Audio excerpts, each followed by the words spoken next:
Welcome everyone. This video is in response to the many globe propagandists who demand that I show a picture of the edge of the flat earth. For the dozens of these ball-loving zealots with multiple sock puppet accounts who repeat this mantra daily, your demand is ridiculous. But you probably already knew that, right? And that's why you probably keep demanding it. It's actually pretty funny that I just got one of these take a picture comments an hour ago. I'm going to prove in this video that independent travel is not allowed under the Antarctic Treaty System. That fact alone should cause any thinking person to begin questioning our official models. Because something big is being hidden from we, the plebeians, and we're not talking about penguins. For most flat earthers, based on the information that we can reasonably gather, Antarctica constitutes the outer rim of the known world. In other words, Antarctica is likely the shoreline to all of the world's oceans. Like a ring magnet, north constitutes the center of our flat earth map, and south is every direction away from the northern center. And before I get a dozen comments claiming that such a magnet is impossible, here's a ring magnet shown here. Notice that south is in every direction away from the center north magnetic pole. This is where the 60th south parallel is on a Mercator map. This is the 60th south parallel on a potential flat earth azimuthal equidistant map. It seems that Antarctica constitutes the circular shore of the known world. So, demanding that I take a picture of a possible edge of the Earth, if any, requires me to not only travel below the 60th south parallel, represented by this circle, but also to cross the entire breadth of Antarctica. According to official numbers, Antarctica has a diameter of roughly 3,400 miles, and so that means our trek will include a long boat ride for hundreds of miles below the 60th south parallel, plus a minimum 6,800-mile round-trip hike across Antarctica. That's assuming the official model is correct. Maybe we could fly to one of the ceremonial pole areas, but that would still leave at least a 3,400-mile hike. In addition, we wouldn't know for sure whether the plane trip itself was interfering with our results, since the pilot would have to follow a designated path outlined by the Antarctic Treaty System, and who truly knows what direction that is until we get there. In order to be fully confident, we would really need to stick to the ground and have control over our own pathway, where we can control our direct southerly route opposite of the northern magnetic pole. Now, whether Antarctica is a smaller continent next to the outer rim, or whether Antarctica is indeed the shoreline of the known world, I don't know the answer. Flat earthers don't have a government budget to spend $1 billion to hire hundreds of cartographers and fleets of boats and planes to map the entire world. But even if flat earthers had the money, we would still run into the Antarctic problem, which is the point of this video. So, what is the Antarctic problem? It is the fact that independent travel is not allowed below the 60th south parallel in any reasonable manner to make any determination as to whether Antarctica is the shoreline boundary circumscribing the known world, or whether Antarctica is simply a continent a little north of the true but unnamed southerly shoreline of the Earth's oceans. For all we know, Antarctica may be an infinite plain that is uninhabitable at further distances. Again, we don't know. But, as I will describe in this video, I suspect that Antarctica is the shoreline circumscribing the known world due to the unbelievable restrictions placed on travel there. Excluding a couple of questionable claims, the total lack of north-south circumnavigation only proves the same. But if I'm not allowed by our governments to independently travel below the 60th south parallel and then to traverse Antarctica over 6,800 miles, then I cannot take a picture of a theoretical edge, dome, or those other lands beyond the South Pole, whatever the case may be. But you probably don't quite grasp how much area is really being blocked off under the Antarctic Treaty System. Let's look at it from the alleged 60th north parallel, because this will give you an idea of the tremendous area blocked off to independent exploration. This is the area of the 60th north parallels. As you can see, the 60th North parallel includes all of northern Canada, Alaska, much of Russia, including St. Petersburg and other major cities, Finland, Sweden, Norway, Iceland, Greenland. It is huge. Now, why in the world is this much area blocked off at the south? Do you really think it's because of penguins?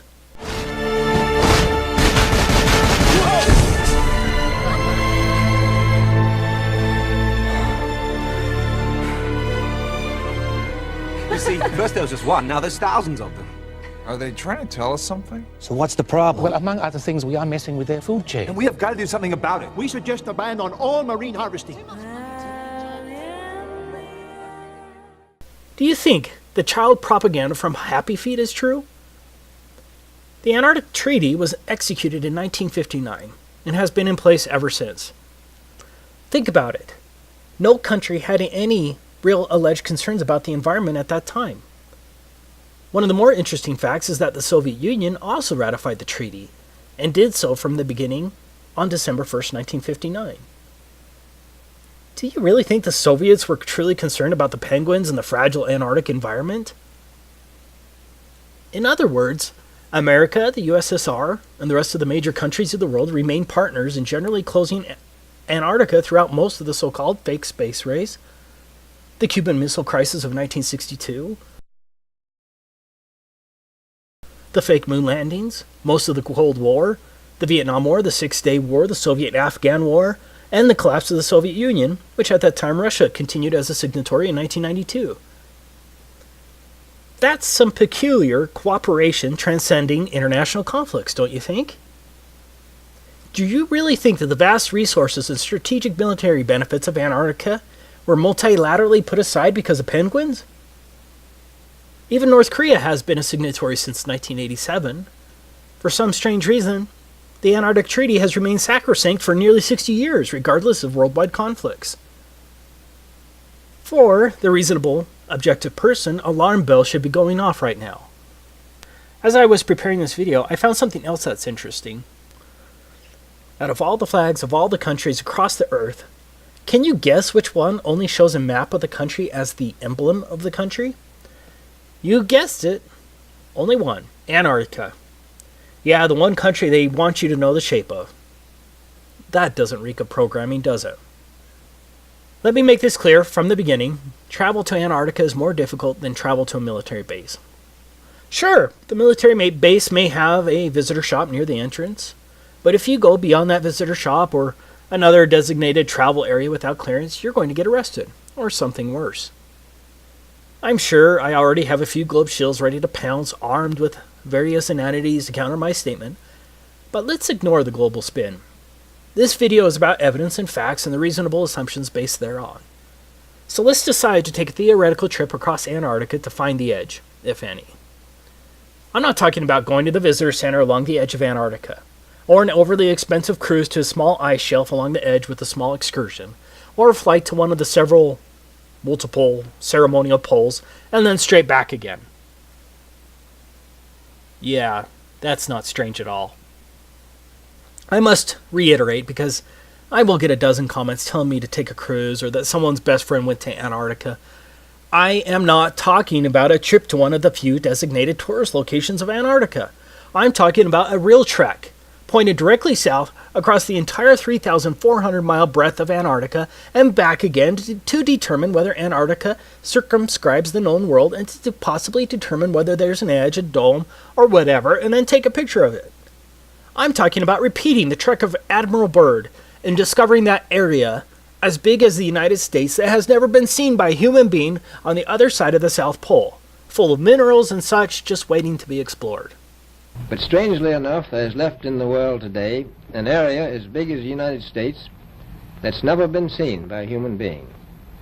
And that's beyond the pole on the other side of the South Pole from Middle America. And I think it's quite astonishing that there should be an area as big as that unexplored. Okay, let's get started with our theoretical trip. So what is required to trek across the entire breadth of Antarctica? Now, I'm in the United States, and so we're going to examine it from the position of a slave of the U.S. But the rules are going to be the same for all 53 signatory countries of the Antarctic Treaty, and everyone else, since these countries all enforce the same provisions. To begin with, we need to understand that anything below the 60th south parallel is referred to as the Antarctic Treaty Area. What does that mean? That means I'm generally not allowed within hundreds of miles of Antarctica, from approximately 400 to 900 miles, without obtaining a permit to do so. Now, the U.S. government has recorded that some sailors have seen the mountain ranges of Antarctica at 300 miles distance while sailing. Of course, 300 miles should be impossible on the globe with a curvature drop of 11.4 miles, but the 60th parallel is between 400 and 900 miles away from the shoreline of Antarctica. Even under a flat Earth, that's a lot of lower atmosphere to see through, also referred to as atmospheric extinction factor, and a lot of angular size reduction. Despite the claims of the ignorant globe zealots, you can't see through that much lower atmosphere. In other words, I can't even see Antarctica from the ocean without first obtaining a permit from the U.S. State Department, or whatever department that controls that in your country. Taking a trip to the 60th South Parallel isn't going to accomplish anything, and so we're stuck with getting a government permit. So let's go through the steps to obtaining a permit from the U.S. State Department.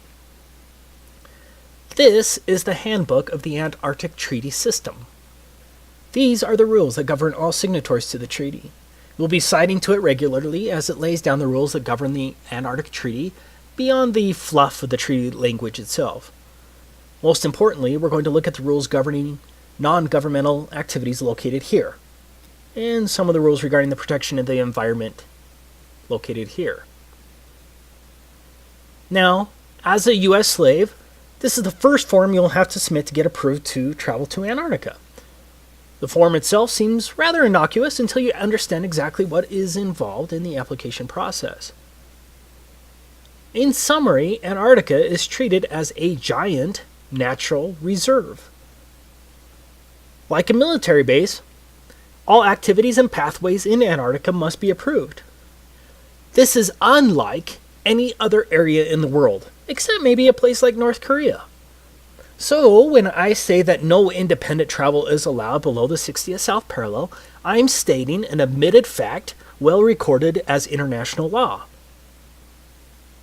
The protocol states, as a matter of principle, that all activities are to be planned and conducted on the basis of information sufficient to evaluate their possible impact on the Antarctic environment and its associated ecosystems, and on the value of Antarctica for the conduct of scientific research. Organizers should be aware that the environmental protocol requires that activities shall be modified, suspended, or canceled if they result or threaten to result in impacts upon the Antarctic environment or dependent or associated ecosystems. If you visit Russia, with a Russian visa, for example, are you limited to one particular neighborhood and certain pathways? For those who visit America as a tourist, are you restricted to New York City? Or are you generally allowed to travel around America? No one is just allowed to travel around Antarctica. All of your activities, vehicles, and pathways must be approved, but it gets much worse. Now, how many genuine people watching this video think that the purpose of seeing the edge, the dome, or the extended plain beyond Antarctica would be approved by the U.S. State Department and the other myriad of agencies? Are you ready to litigate the matter when some State Department official arbitrarily says something like, "I think your expedition is frivolous and would be too damaging to the environment, especially in the light of the frivolity of the expedition"? I don't think a court will overturn that decision, especially when treaty law supersedes any rights you may think you have. So, we're going to have to come up with some fake expedition that will somehow get approved. Let's say we're a tree-hugging Luciferian geologist conducting a comprehensive analysis of the global carbon footprint on Antarctica and its flora and fauna. I think that sounds plausible, and so we could hypothetically fake our way in with respect to our purpose, but it will be tricky.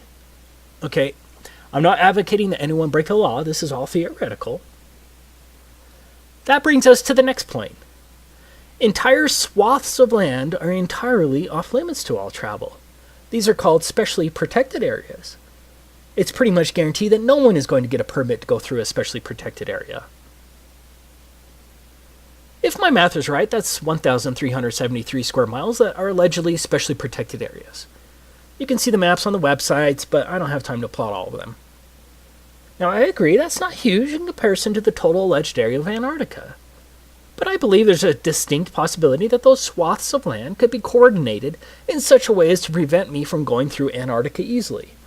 So, right from the beginning, my route may be extra hard, especially if mountain pathways are blocked and the areas are much larger than claimed due to likely globe distance shenanigans.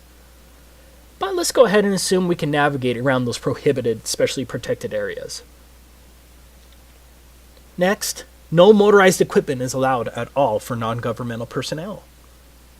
Page 308 states, do not use aircraft, vessels, small boats, or other means of transport in ways that disturb wildlife either at sea or on land.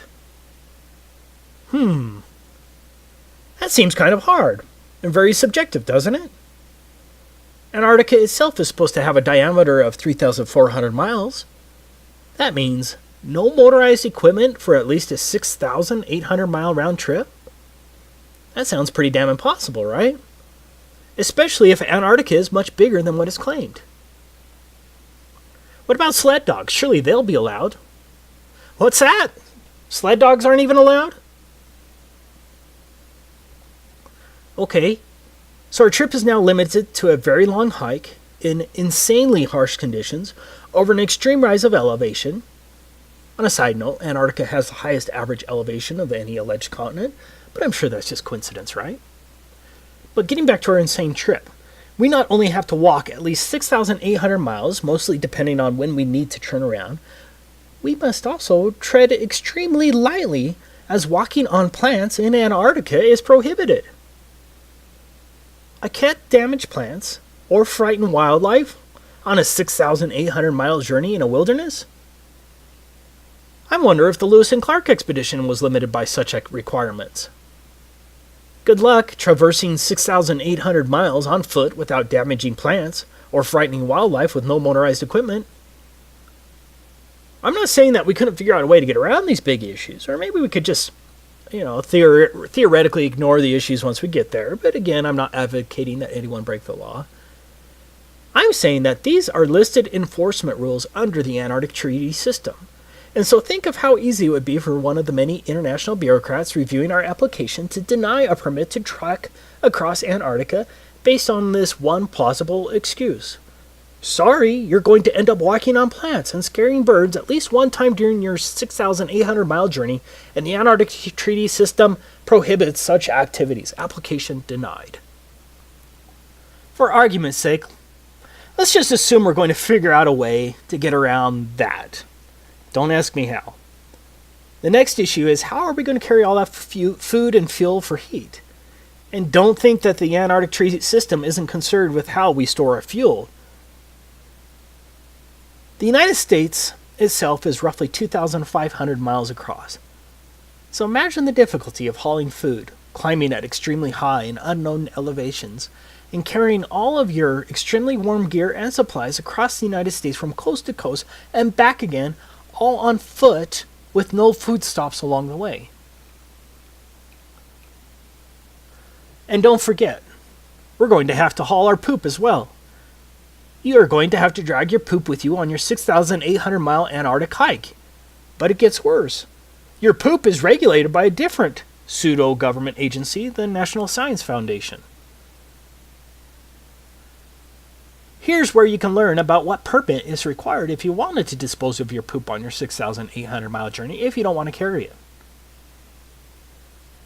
Could you imagine for your next trip to France and the custom agent saying, "Welcome to France. By the way, no vehicles are allowed, no animals are allowed, do not walk on any plants, and here's a bag for your poop. Be sure to bring it back full." If you don't want to carry your poop, you're going to have to get a permit from the National Science Foundation. Enjoy your stay. But here's another and potentially bigger problem. What if there is no edge when you get there, but the conditions only get worse? How many years of supplies can one carry by a handheld sled and some skis? What if Antarctica goes beyond 3,400 miles? What then? When do you turn your back, and how do you prove it? Because the globe shows are just going to call you a liar anyways. Any sane person right now would have to admit that our little trip is impossible, but we have a lot of paid-for apologists for our slave masters who will still somehow claim that I'm lying when I say that independent travel in Antarctica is prohibited. But we're not done. Going back to our form DS4131, in addition to disclosure to other parties to the treaty, the information provided may be shared with the U.S. Environmental Protection Agency to ensure compliance with 40 CFR Part 8 Environmental Impact Assessment of Non-Governmental Activities in Antarctica, as well as with other relevant U.S. agencies. This brings us to one of the most important issues facing us. What is an environmental impact assessment? No country, even North Korea, would ever require an environmental assessment before traveling across their country. It's insane. Here's the definition of an environmental impacts assessment in the U.S. Code of Federal Regulations. Environmental impact assessment means the environmental review process required by the provisions of this part and by Annex 1 of the Protocol, and includes preparation by the operator and U.S. government review of an environmental document and public access to and circulation of environmental documents to other parties and the Committee on Environmental Protection as required by Annex 1 of the Protocol. Well, let's see what the Committee for Environmental Protection says. Article 8 of the Protocol requires the parties to conduct environmental impact assessments for their Antarctic activities and provides 3 levels of assessment according to the potential impacts of each activity. The procedures for environmental impact assessment are detailed in Annex 1 of the Protocol. If a proposed activity is determined in a preliminary stage of assessment to have less than a minor or transitory impact, it may proceed. If an activity is determined as likely to have a minor or transitory impact, then an initial environmental evaluation must be prepared. If an initial environmental evaluation indicates the potential for more than a minor or transitory impact, or if such impact is otherwise determined to be likely, a comprehensive environmental evaluation must be prepared. Draft CEEs are made publicly available and considered by the CEP, which then advises the ATCM, and that's a Antarctic Treaty Consultative Meeting. Comments provided by other parties in the ATCM must be addressed in a final CE, which is used as a basis for making a decision about whether and how the activity is conducted. Same law as here. It is the comprehensive environmental evaluation that's going to kill our expedition. Here's the regulation, and this applies to all signatories, including North Korea. Any operator who plans a non-governmental expedition that would require a CEE must submit a draft of the CEE by December 1st of the preceding year. Within 15 days of receipt of the draft CEE, EPA will send it to the Department of State, which will circulate it to all parties to the protocol, and forward it to the Committee for Environmental Protection established by the protocol, and publish notice of receipt of the CEE and request for comments on the CEE in the Federal Register, and will provide copies to any person upon request. The EPA will accept public comments on the CEE for a period of 90 days following notice in the Federal Register. The EPA, in consultation with other interested federal agencies, will evaluate the CEE to determine if the CEE meets the requirements under Article 8, Annex 1 to the Protocol, and the provisions of this part, and will transmit its comments to the operator within 120 days following publication in the Federal Register of the notice of availability of the CEE. So, now, I'm sure most of you probably just went brain dead when I read that, so let me explain it. First, our CEE, that's our Comprehensive Environmental Evaluation, must pass the EPA's initial review. Not an easy task. Next, the Department of State, along with its Office of Ocean and Polar Affairs Bureau of Oceans, Environment, and Science, must review it. Next, it will be sent to all parties. That's 100 countries, by the way. Next, your assessment must be approved by an international bureaucracy called the Committee for Environmental Protection. After their highly unlikely approval, the EPA will then publish it in the United States Federal Register. Now, why would they do that? Because any supposed private tree-hugging group can now sue to stop you from going there. Once that is done, assuming you haven't been sued, then the EPA, along with all of the other interested federal agency, whatever the hell that means, evaluates it again. Do you realize the amount of legal work this would entail? Do you realize how easy it would be for any one of hundreds of entities or thousands of bureaucrats to halt your expedition? Again, this applies to all countries. One person in the comments of my last Antarctic video claimed that it wasn't necessary in the United Kingdom. Well, he lied. The Environmental or Madrid Protocol is part of the Antarctic Treaty System and applies to all countries.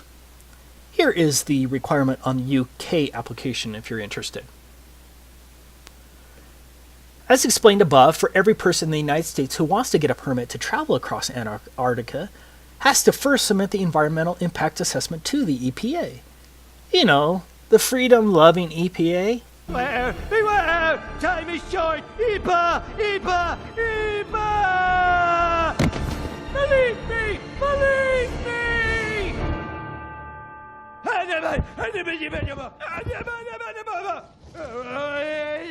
Thanks for listening. Lost them, sir. Well, then you find them, and you get them back in the dome. And to make sure nobody else gets out, I want roving death squads around the perimeter 24/7. Do you know what the environmental impact statement costs? This is very similar. A typical environmental impact statement costs from $250,000 to $2 million. And those are a lot easier than this comprehensive environmental analysis required under the Antarctic Treaty. For us, the biggest problem is that you would have to incur the expense of the environmental impact assessment before you know if you're denied, due to whatever arbitrary claim a bureaucrat can think of. Do you see how difficult this environmental assessment will be? How would one know the environmental impact on an area which you've never been to, and very little information would be available? With a normal environmental assessment, you'd be able to send an engineering firm to the location to make the assessment with attorneys who would draft the statement. In this case, you can't send an engineering firm all the way to Antarctica, and so you have to hire Antarctic experts who have been to the same places you're planning on walking through. And how many of those do you think there are?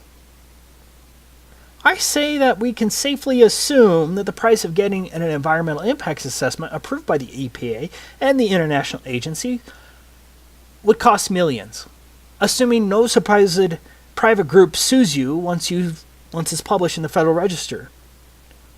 Do you have more than $2 million to spend for an environmental impact assessment? And then, what if the EPA or the Committee for Environmental Protection or one of the other agencies says no? Maybe that not enough information was provided. Are you ready to spend another $2 million to fight that in court? But you still have to have your purpose approved. Do you see the problem there? You would likely spend millions on getting the environmental impact statement, only later to have some official at the International Committee for Environmental Protection reject your purpose in Antarctica. You would truly gamble millions in this silly endeavor. To learn more about the environmental assessment procedures with the Committee for Environmental Protection, you can research it here. See also. Let's get to the final issue we're going to run into. 7 countries claim territorial rights to various parts of Antarctica. Argentina, Australia, Chile, France, New Zealand, Norway, and the United Kingdom all maintain territorial claims in Antarctica. I did find it interesting that the USSR never claimed territorial rights to Antarctica. Yeah. I'm willing to bet that my trip across Antarctica is going to need other permits from other countries based only on territorial claims.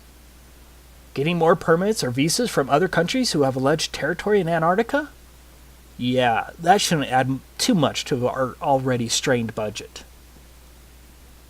Now, just for the propagandist who's going to claim that's not true, I quote, "The Antarctic Treaty puts aside the potential for conflict over sovereignty for providing that nothing that occurs while the treaty is enforced will enhance or diminish territorial claims." Meaning, the territorial claims trump. So, the next dumb shill who demands that you take a picture of the edge or that anyone can go to Antarctica and see for themselves that it's a continent, be sure to point out what a damn idiot they are, and then share this video because everything in here is fact that anyone can look up, and I'll try to have all the links in the description.